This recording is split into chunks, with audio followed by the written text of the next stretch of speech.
So I would just say that, when you're trying to accomplish something, do go big. If you're successful, you've got a big win under your belt. If you don't succeed, at least you didn't succeed big. If you've got a decision between going big, and I'll use the example of Ken Burns. This was my personal kind of brainchild. I wanted, for this 250th, I wanted to have a big name celebrity. It was just, I needed to have it. Because if we had Ken Burns or we had some, A-list celebrity, people were going to say, wow, they got Ken Burns. This must be a big deal. And we could have had maybe a smaller celebrity, but we chose to go big and we landed big. And it has really helped this 250th anniversary, which was going to be big anyway, become even bigger and better. So I would just say, go big, succeed big, or fail big. Welcome to the Going Big podcast. I'm your host, Kevin Gentry, and this is the place where we celebrate bold moves and big ideas. Each week, I sit down with inspiring leaders, entrepreneurs, and change makers who are making a significant impact in their careers and in their communities. Whether you're looking to level up your leadership, pursue your passion, or just get inspired to take your next big leap, this is where those stories come to light. Now, if you're listening on iTunes, YouTube, or anywhere else you tune into podcasts, be sure to hit that subscribe button so you'll never miss an episode. Now, let's dive in to what it means to truly go big. Well, ladies and gentlemen, this is a very exciting episode of the Going Big podcast. Few people in history have had such an impact and make such a case for going big than Patrick Henry in terms of what he did for the world in the course of our own quest for personal human freedom. And 250 years ago, this March 23rd, 1775, Patrick Henry gave that famous liberty or death speech. And so in time with that, I am so pleased to welcome Stephen Wilson, who leads the St. John's Church Foundation. This is an organization that has its mission to spark worldwide interest in the importance of Patrick Henry in making the case for freedom. But it's a little bit more of a complicated story than you might think, and that's why I'm especially excited to be able to dive into this.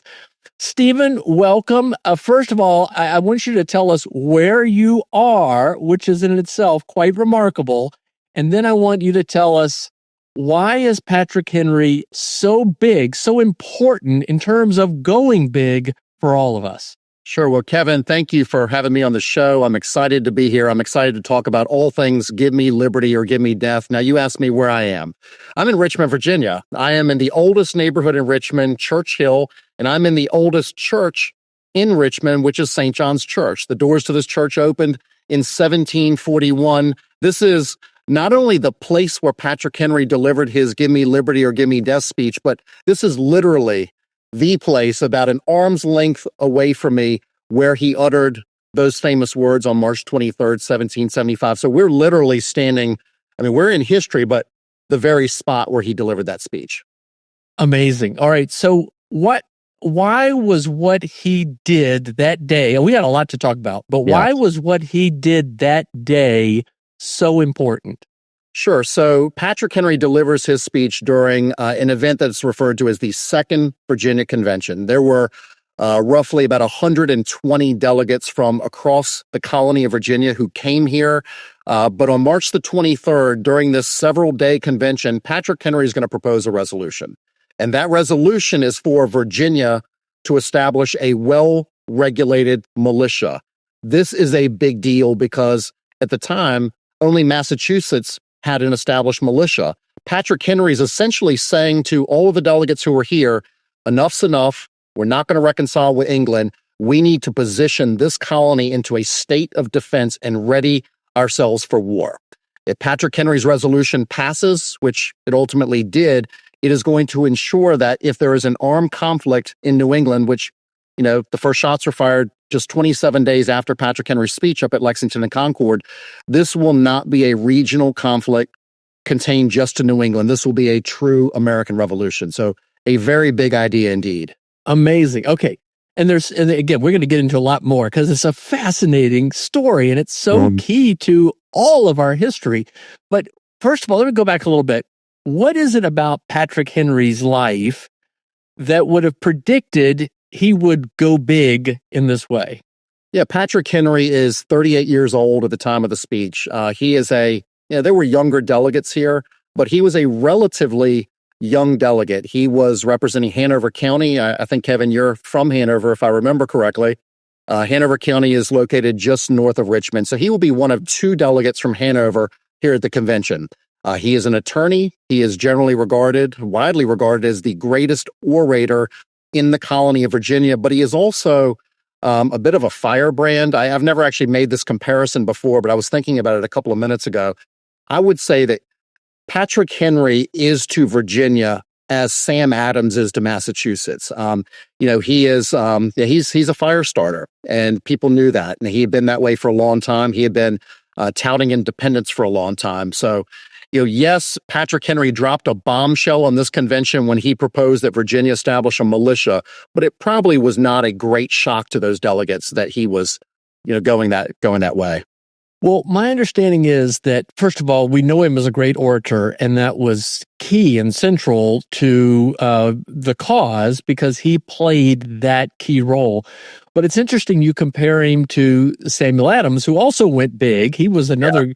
Yeah. He was just a tremendous strategist, and both of them were strategic. It wasn't just like he gave a speech and we just waited for the outcome. It was very strategic, which I want to dive into. And I got to say, Stephen, thank you. Yeah, my parents are both born and raised in Hanover County. I lived there for a while, and there's a lot of history there. But what's especially cool for me is that 50 years ago, I went to the reenactment of Patrick Henry's speech for the American Bicentennial. The big show was at the Richmond Coliseum, and I went to that as a young child, and it made a big impression on me. So that's why I'm so excited to be here with you today. All right, so 1775, you've mentioned that, they're stirring up a lot of stuff in Massachusetts, Boston, Sons of Liberty, that's where it all is. But as Sam Adams knew and others knew, if it was just a Boston-based quest for independence, it wasn't going to go very far. Yeah. So what's going on? Help us understand, how does Virginia fit in, and how does the role of Patrick Henry make such a difference? Yeah, I guess I'll take your viewers to the fourth grade. We'll talk about no taxation without representation. I'll go through this real fast. So you mentioned the Boston Tea Party, which would have been in December of 1773. Takes a little while for word to get back to England, but in March of 1774, about a year before Patrick Henry delivers his speech, Parliament is going to pass the first of the coercive acts. Now, in the colonies, they're going to call these the intolerable acts. The intolerable acts are essentially retribution against Massachusetts for their involvement in the Boston Tea Party. The coercive acts or the intolerable acts are going to include the Quartering Act. They're going to include the Boston Port Act, or the closing of the Port of Boston. Now, you may be wondering, why am I talking so much about Massachusetts? What does this have to do with Virginia? Well, if we segue to Virginia, the elected officials in Virginia, the members of the House of Burgesses, are very concerned about what is happening up in Massachusetts. And in the summer of 1774, they show their support for Massachusetts by praying and fasting. Well, the royal governor of Virginia, a man by the name of Lord Dunmore, is going to retaliate against the members of the House of Burgesses by dissolving that body. They, as of the summer of 1774, no longer have any legal authority. But the members of the House of Burgesses decide that they're going to meet in a series of conventions. They are referred to as the Virginia Conventions. The first one's going to be in Williamsburg at the Raleigh Tavern in August of 1774. It is not a particularly well-attended convention with less than 30 delegates, but it is the second Virginia Convention, the one that's held right here in March of 1775 on the eve of war, that is very well attended with 120 delegates representing every county in Virginia. So 120 delegates come from all over the colony of Virginia to St. John's Church in Richmond. And why are they gathering? Are they just debating? Are they supposed to be coming up with articles of independence? I mean, how does this kind of fit into what we're about to see spell out over the next year? It is a several-day convention. They are electing delegates to go to the Second Continental Congress, and then whammo, Patrick Henry is going to propose this resolution on March 23rd. Some of the delegates who were here, and I'm going to kind of point, but way over on the other side of the church is going to be seated George Washington. Thomas Jefferson is in the middle of the church. Richard Henry Lee's over on the other side of the church. He's regarded as the second greatest orator in Virginia after Patrick Henry.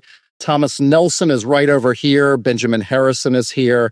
Robert Carter Nicholas is here. The president of the convention is Peyton Randolph, who will be seated up front. These are some of the folks who are here. And as you can imagine, some are going to be for. George Washington is going to be for Patrick Henry's resolution to arm, as is Thomas Jefferson. But many are going to be against Patrick Henry's resolution. They are going to say this measure passes or pushes too far. This is treason. We need to have patience. The glorious days of old will return.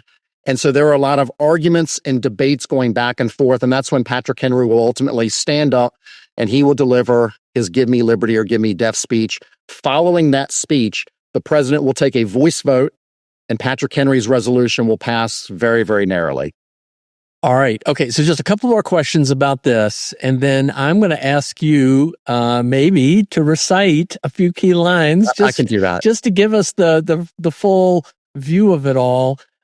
So it's easy for us to think now, well, gee, certainly everybody in the colonies wanted independence and because of the way the British were acting. But you're saying that there are a lot of people that may not have liked the heavy hand of Britain, but yet they were safe and prosperous, and it was peaceful. And so, how did Patrick Henry think about crafting his remarks? So essentially, back to like Sam Adams being so strategic, Patrick Henry essentially had to move a group, right there in the middle? That's correct. No, you've nailed it. So you're going to have folks like George Washington, who we know is going to be a yes vote, and Jefferson and others will be yes votes. And, Edmund Pendleton will not be swayed. He will be a no vote. Robert Carter Nicholas will be a no vote. Benjamin Harrison will be a no vote. But there is a group in the middle who, as you can imagine, they're unsure. They know that we need to preserve our relationship with England, but things have really become strained. Maybe we need independence. And so Patrick Henry really is crafting his arguments for those people in the middle. He has to convince just enough to get the votes. And my recollection from my study, and again, I studied this only because I went to the bicentennial reenactment and I was always fascinated, but Patrick Henry drew from the Bible, a lot of references from the book of Jeremiah. He drew from a lot of classical text, Latin, Roman, and Greek plays and things, and also some plays that were popular in the colonies at the time. Is that right? I mean, he was really trying to make his argument, drawing from a lot of different stuff to make the case. That is correct. Yeah, Cato being one of those plays. He did, and can we wait, or should I go ahead and do some of the lines? No, I want you. So don your wig. Okay. Now, not everybody joining the podcast can see it. It's on YouTube, but some are just listening. But for effect, you've got the wig on. Don't give us the whole speech, but give us the key kind of element of the closing. We're there, and we're just going to imagine ourselves as these people in the middle trying to decide what to do. And you've decided that the key is we've got to vote to raise a militia, because it's not just about defending ourselves. It's a bit of a provocation. It's going to lead to independence if we vote this way. So help make the case. I will. I will give you the first 90 seconds, and then I'm going to fast forward to the end of the speech so that you can see the difference between kind of calm and more fiery. I call to the president of the convention. Peyton Randolph says, that's a delegate from Hanover County, Mr. Patrick Henry. The floor is yours. No man thinks more highly than I do of the patriotism as well as the abilities of the very worthy gentlemen who have just addressed this house. But different men oftentimes see the same subject in different lights. So I shall hope that it not be thought of as disrespectful to those gentlemen if, entertaining as I do, opinions of a character very opposite to theirs, I shall set forth my sentiments freely and without reserve. This is no time for ceremony. The question before this house is one of awful moment to our country. For my own part, I shall consider it as nothing less than a question of freedom or slavery, and in proportion to the magnitude of the subject, ought to be the freedom of the debate. It is only in this way in which we can hope to arrive at the truth and to fulfill our great responsibility to God and to our country. All right, there's your beginning. Fairly calm. Patrick Henry, again, 38 years old. There are much older and much more seasoned delegates here. So I actually think he is showing respect to those delegates. But Patrick Henry will at some point remove his glasses, as he tended to do when he got really fired up. And we'll fast forward to the end of the speech. It is in vain to extenuate the matter. Gentlemen may cry, peace, peace, but there is no peace. The war has actually begun. The next gale that sweeps from the north shall bring to our ears the clash of resounding arms. Our brethren are already in the field. Why stand we here idle? What is it that the gentlemen wish? What would they have? Is life so dear, a peace so sweet, as to be purchased at the price of chains and slavery? Forbid it, Almighty God. I know not what course others may take, but as for me, give me liberty or give me death. Wow. Imagine if you were there in that church. So the vote was taken. The vote was taken right after Patrick Henry's speech. So Peyton Randolph is going to ask for a voice vote, which passes narrowly. Wow. Wow, wow, wow. And the rest is history. And Patrick Henry's decision to go big, we owe him a big debt of gratitude. Wow. Wow, wow, wow. Okay. All right, Stephen, that's wonderful. I've got some more questions for you, and also how those listening can participate in the actual celebration. But I got to tell you, my daughter is a 6th grade social studies teacher in Virginia, and she asked her 6th graders some questions for Patrick Henry, knowing that I was going to be able to ask you them. So I have a few questions. We're going to do a speed round, if that's okay, and I'm going to address you as if you're Patrick Henry. And you can answer them as if you're Patrick Henry, okay? So you can do your best, all right? So here's some of the questions. All right, number 1, how did you come up with your speech? I think based on ideas and conviction. Patrick Henry, or excuse me, as Patrick Henry, was long a proponent for liberty and independence. So based on my ideas. Did you memorize the speech ahead of time, or did you just say it from your heart? Good question. So I did not write the speech down. There was no written account of the speech. So I think, historians are unsure. Did I memorize it in advance, or was I responding to those delegates and the things that they argued on the day of March 23rd, 1775? I think, it's a bit unclear.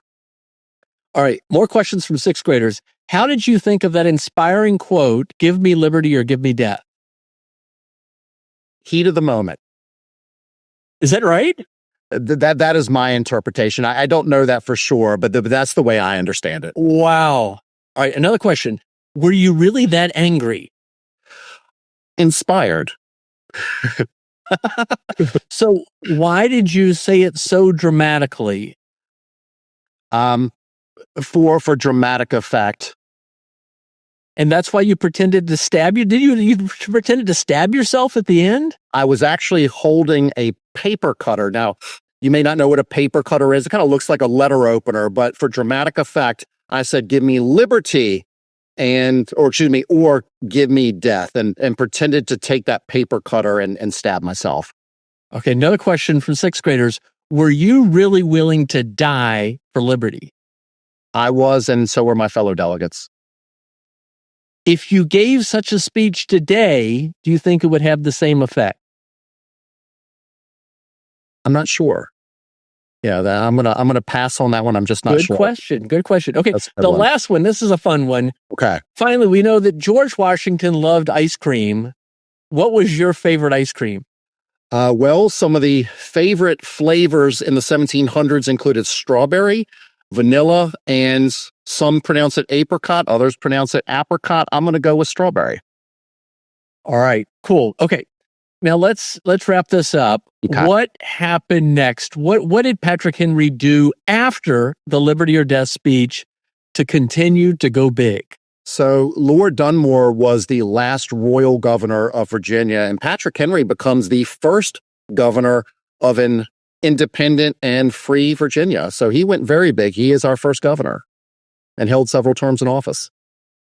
All right. So March 23rd, 1775, March 23rd, 2025. Tell us a little bit about the St. John's Church Foundation and how you all will be commemorating that moment. Yeah, so the foundation is a 501c3 nonprofit. We've been around since the 1930s. Our mission is one that is focused in two key areas, one of which is to raise funds so that we can preserve this very old and very special place. But the other part of our mission is to educate the public about the importance of Patrick Henry's speech and its impact on the American Revolution. So on March 23rd of this year, we are going to host 3 Liberty or Death reenactments, which are going to feature 9 professional actors in 1700s costumes. They will be seated all around this church, and they will recreate the arguments and the debates that happened in 1775. They're going to be at 1:30, 3:30, and 5:30. Now, the bad news is that they're all sold out. But there's good news. All of you who are watching this can tune in at www.va250.org. Go right to the main homepage, and you will be able to watch through a live stream that 1:30 p.m. reenactment as we remake history. And I will say that we've got a very special guest who will be here. I think most of you will know the name Ken Burns, the PBS documentarian. He will kick us off with introductory remarks and kind of get us off with a bang. Great. And the website, it's VA like Virginia, va250.org. That is correct. Yeah. And Virginia obviously is doing a lot to commemorate the, semi-sesquicentennial, the 250th anniversary of the country, because Virginia played such an important role, as did the other 12 colonies. And there'll be a lot, I'm sure, that'll unfold soon. And it is exciting that only just a few weeks later in Concord and Lexington, after Paul Revere's ride, we heard the shot heard round the world. And that's when the conflict began. And George Washington was soon called into service to command the troops. Yeah, we've got a couple of catchphrases here at St. John's. We like to say that it was right here where liberty found its voice, and it was at St. John's Church where the spark for the American Revolution was ignited. It was just 27 days later after Patrick Henry's speech when those first shots were fired at Lexington and Concord up in Massachusetts. Wow. All right. So you all are sparking this greater understanding of the cause for freedom as its origins there at St. John's Church. Stephen, just tell us a little bit about yourself. How did you get into this role, and how do you see the role in helping people to think and go big? Yeah, so I started with the foundation back in 2019. I was the first director of development in the organization's history, and I became the executive director in early 2021. So I've been with the organization for about 6 years. A little bit about me. I like to hike. I like to get up to the Blue Ridge Mountains. I like to garden. I've got a lot of fig trees on my property. So I guess you could say I maintain an urban fig orchard. But my vision for this organization, I'm asked this all the time, and I usually will say more. Maybe I should say big, but more. We want to spark a global, and I say global, appreciation for Patrick Henry's speech. And that means doing more podcasts like this. It means doing more reenactments. It means educating the public so more people are aware of this very important history that happened literally, right where I'm standing. Terrific. All right. Stephen, in closing, what advice would you give to those listening about how they should think about going big? So I would just say that, when you're trying to accomplish something, do go big. If you're successful, you've got a big win under your belt. If you don't succeed, at least you didn't succeed big. If you've got a decision between going big, and I'll use the example of Ken Burns. This was my personal kind of brainchild. I wanted, for this 250th, I wanted to have a big name celebrity. It was just, I needed to have it, because if we had Ken Burns or we had some, A-list celebrity, people were going to say, wow, they got Ken Burns. This must be a big deal. And we could have had maybe a smaller celebrity, but we chose to go big, and we landed big. And it has really helped this 250th anniversary, which was going to be big anyway, become even bigger and better. So I would just say, go big, succeed big, or fail big. Well, that's awesome. And I'm glad to use this podcast as a way for more people not only to think about going big, but to be exposed to the revolution that Patrick Henry helped start. Okay, the final question, Okay. how do you think Patrick Henry would advise us and inspire us to go big? I think Patrick Henry would say, trust your conviction and your beliefs and don't compromise. That's awesome. Stephen, thank you so much for joining us. Best of luck to you in the celebration. We all hope to see much more of it play out. Thanks so much for joining us. Well, Kevin, thank you for having me, and I hope it's not another 50 years before you attend one of our reenactments. Indeed. Looking forward to it. Thanks again. All right. Thank you. Thanks for tuning in to the Going Big podcast.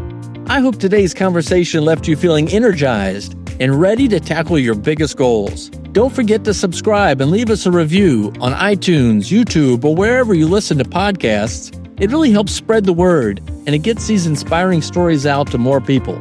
You can also find more content, resources, and updates at our website, goingbigpodcast.com. Remember, the only limits are the ones you don't challenge, the limits that you impose on yourself.